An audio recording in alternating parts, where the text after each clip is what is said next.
Hey, what's going on, everybody? Welcome back to the channel. Today on this episode, we need to talk about 3 different patterns that no matter what type of fishery you're fishing and where you are around the country, these are 3 different patterns that tend to work best during, the end of July, August, and even like the first week of September.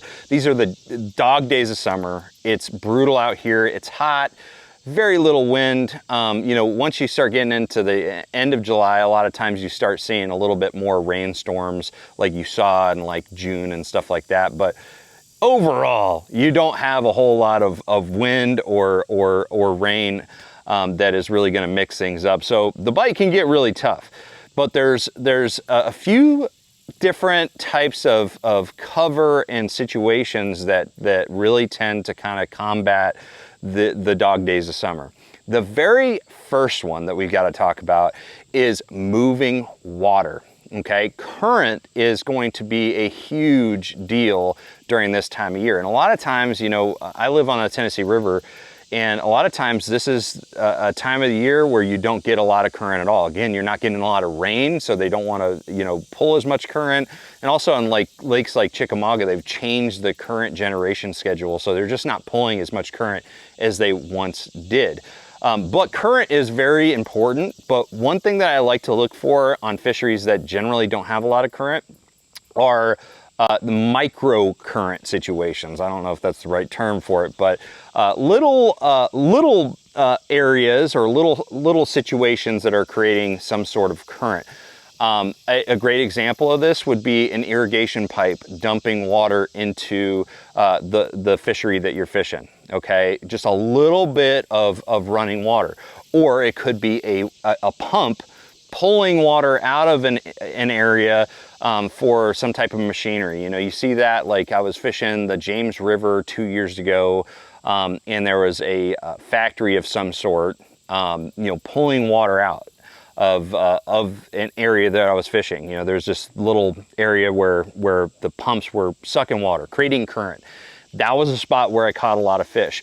Behind me, you can see this little dam here, or this little, it is a dam, but you've got a lot of riprap, and about right over there, there's a little spillway. Okay, and if you get a little influx of rain, a lot of times that spillway will start, pouring water out of a lake. That's going to create a little funnel of current. And it doesn't matter which side, the current is on, is going, usually if it's dumping in, that tends to be better. But even if it's pulling out of a system, it's creating current, and that's bringing bait fish to the bass. So it's a place that they're going to set up. So I always look for areas that are creating current, or little funnels and pinch points, culverts. Even if they're not it's not like a bunch of water getting pushed into or through a culvert, there's still going to be some current, and you're also creating a lot of shade, which is a big deal. So look for culverts, look for little spillways, look for irrigation pipes coming in. If you got some rain, definitely start focusing on all those areas. But current situations, whether it's, lake wide, or it's one little spot that's creating a little bit of current, can be a very, very big deal during the dog days of summer. The next situation is a type of cover that I think is one of the best for the dog days of summer, because it creates an ample amount of shade. I mean, the entire structure is just all about creating shade, right? And that is docks. It doesn't matter what type of dock. Most of the time during the summertime, it's floating docks are my favorite, because they're usually over deeper water, and they create a very consistent shade profile. But you can fish just about any type of dock, and it's going to create a great amount of shade. So docks are very important, but the number one thing that you want to remember when you're fishing docks is you want to focus on docks that are on main lake areas of a fishery. So that's where most of the bass are going to be, is on main creek arms and main lake areas. So find those docks that are near traditional fish producing habitat during the summer, main lake points, steeper banks, things like that. look for those areas that you would generally catch fish during the summer, and then find some docks that are sitting on top of that structure, and you've got a winning combination. Docks just absolutely hold an entire ecosystem. You've got bluegill, you've got bait fish, and you've got bass. And so docks you cannot ignore during the dog days of summer. But the biggest key with docks, just like any other type of cover, is that it can be pretty frustrating, because as good as a line of docks may look, it may just not be an area where the fish are holding, you know? So you really have to cover a lot of water and find the right stretches of docks, and pay attention to the little details. What parts of the docks are you getting bit on?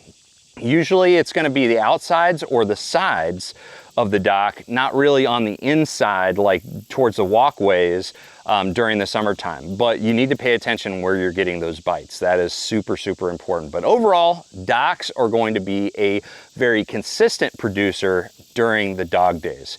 The final type of cover or scenario that I really like to look for, especially once you get into late July, August, is grass. Okay, grass has grown pretty thick this time of year. I'm not looking for like the thickest, densest grass mats, unless it's something that you know still has a nice tunnel underneath, like lots of open room, like lily pads or like deer tongue or pepper grass or something like that.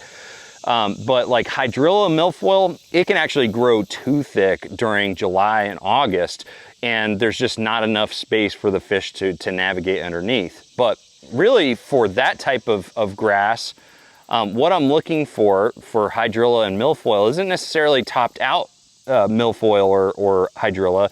It's the stuff that's below the surface, maybe growing up 4 foot off the bottom in like 6 to 8 foot of water, right? I like those type of scenarios because the fish don't have to like dig into the very base of the grass. They can just kind of relate to it.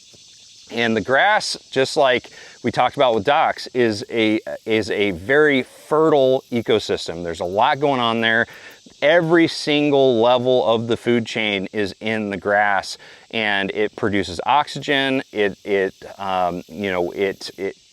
kind of maintains cooler temperatures, provides shade. There's so much that grass does.